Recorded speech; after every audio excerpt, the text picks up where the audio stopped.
in this video, I'm going to be sharing with you guys my honest opinion on BMW's new X5. Now, as you guys may or may not know, the X5 is a big deal for BMW. It's one of their best-selling models across their entire lineup. So whenever comes the time to renew the model, it's no small task for the brand, right? So when I first saw the car, I'll be honest with you guys, I was honestly quite pleasantly surprised because, as you guys know, BMW is now embracing the Neue Klasse design across their upcoming new models. So every single new model from BMW will embrace these new Neue Klasse design cues, design elements. The X5 has always been about, big, muscular, bulky proportions, and this new version right here is no exception.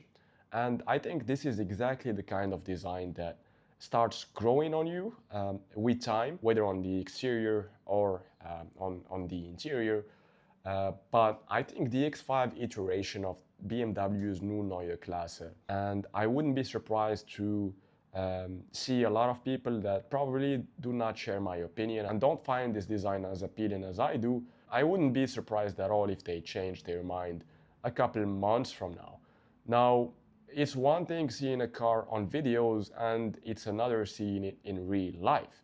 This is also the exact type of design which I'm pretty sure would look a lot better in real life. When you see this car on the road, I'm pretty sure it would look better than what it looks on videos or on photos.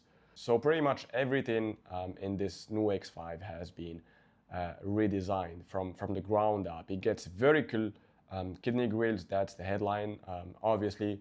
So this is a complete change from the previous generation. It's a full departure from the wide low grid we've had since the G65 generation. There's an optional iconic glow illumination on it. So at night, this thing lights up like nothing else in the lineup.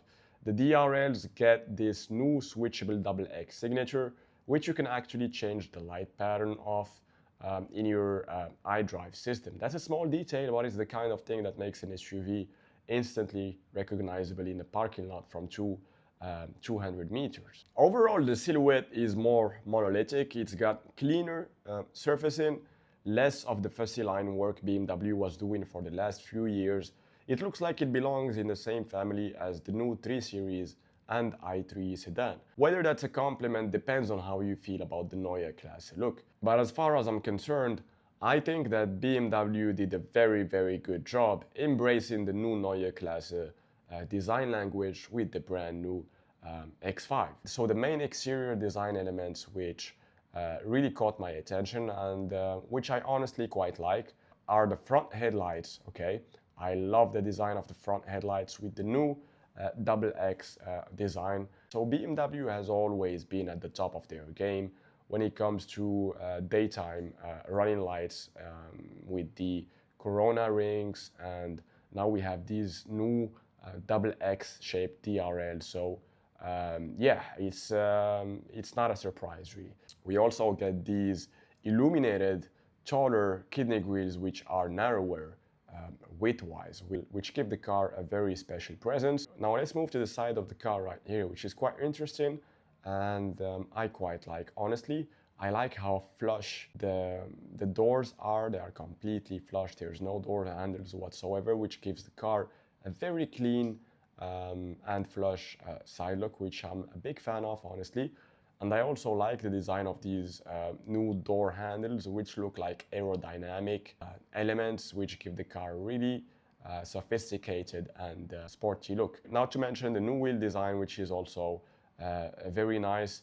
Now let's move on to the back of the car and the new design that BMW has adopted for the back of the car. So as you guys see, we have these rear elongated tail lights on the same design that we have around the BMW logo on the rear trunk lid, which has been showcased on BMW's new models like the Neue M-Class and their new BMW 3 Series and 7 Series. So it's good to show that BMW has implemented this as well on the new X5. And to be honest, I think BMW did a great job with the rear of the car. The car looks very wide. I like the design of the LED taillights, the LED signature right here, as well as how they have incorporated this piano black part of the rear bumper, which gives the car this aggressive design when you look at it from the back, with this diffuser integrated into the rear bumper. And the major highlight of this rear design is BMW has ditched the split tailgate design, which we were accustomed to with all their previous X5 generations, but this new X5 doesn't get it. BMW claims it's due to customer feedback.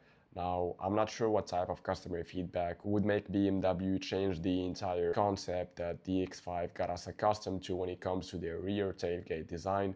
I personally think that was a great feature. That was a big differentiating benefit for the previous X5s. And as a matter of fact, that was actually one of the main selling points of the X5 over the competition. So yeah, this is something that we lost with the new X5, but it is what it is. So from now on, there's not going to be any split gate design moving on with the new X5 generations. And now let's talk about the interior, which absolutely blew me away. I think BMW hit a home run when it comes to the interior of the new X5. If you just take away this passenger display, which I absolutely hate, and I would never option, even if BMW paid me to have it optioned on the car, I would never get that because it's just overkill. I think the most amount of screens you can tolerate in a car is no more than two. 3 is overkill. That's just my personal opinion. Now everything for the new X5's interior has been redesigned from the ground up. BMW started with a clean slate with a white sheet. Just take a look at the main iDrive screen design. Whoever designed this main iDrive screen did an outstanding job. I like the curves, I like the design. It's just so pleasant to look at. You can see right here the high-class materials used, with a special mention for the crystal commands that we have on the center console right here. I'm a big fan of these crystal commands that we have. And take a look at the seat design. I believe this is real leather, correct me if I'm wrong guys, but from the looks of it, it looks like it's real Napa leather. We have this new two-spoke design steering wheel, which a lot of people are not fans of, but I commend BMW for adopting a completely new approach when it comes to steering wheel design.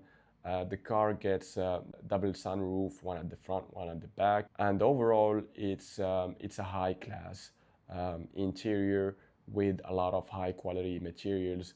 Obviously, this is what we are accustomed to from BMW, especially with the X5. The X5 has never disappointed with the interior quality, especially when you look at the current generation G05 X5. It's one of the best SUVs out there when it comes to fit, finish, and material quality, and this one is no exception. This one looks like it takes it one step further, and honestly my favorite feature for the new X5's interior is the panoramic iDrive, which I'm a very big fan of. I mean, who other than BMW would have come up with such an amazing innovation, having that full width screen edge to edge. Now for the materials, this is the part that I find genuinely impressive. BMW is offering slate as a decorative trim option, real slate. This is a first for the entire auto industry, not just BMW. Combine that with glass accents and the 3D backlit ambient light strip that wraps door to door, and this cabin is trying to feel more like a piece of furniture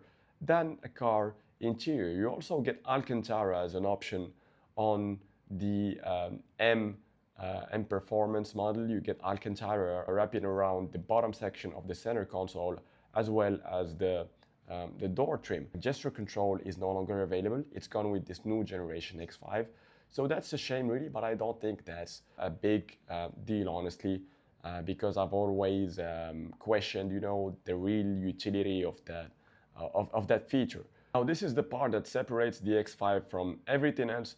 And for the first time ever, the X5 gets optional automatic doors which open and close automatically like you would get in a Rolls-Royce. So this just goes to show how much more premium the X5 has become. Now let's talk powertrains. This is the part that separates the X5 from everything else in the segment. For the first time ever, BMW is launching a production model with over 5 different powertrains. You get diesel, you get petrol, you get plug-in hybrid, fully electric, and hydrogen fuel cell. On the combustion side, the standard engine is the 3-liter inline-6 turbocharged engine with a 48-volt mild hybrid assist producing over 375 horsepower and 398 pound-feet of torque. Now this is plenty of power, more than you would ever need for your everyday driving. We can expect the M Performance model to have at least 600 horsepower. It has not been confirmed yet, but I would guess that that's the number we can expect from the upcoming M Performance variant of the new X5. BMW hasn't officially confirmed G65 X5 US pricing yet, but for context, the outgoing X5 starts at almost $70,000 and the M60 tops out at $95,000. Now you can expect the new generation to land at or above that. Now who is this for? If you're cross-shopping a GLE, an Audi Q7 or even a Range Rover Sport and you want the newest tech in the segment plus a drivetrain option for literally every use case, commuter EV, weekend tower, long distance diesel, this is the widest net BMW has ever cast with one nameplate. So I hope you guys enjoyed the video. If you did, don't forget to like the video, comment, subscribe to the channel. Thank you guys for watching, and I'll see you in the next one.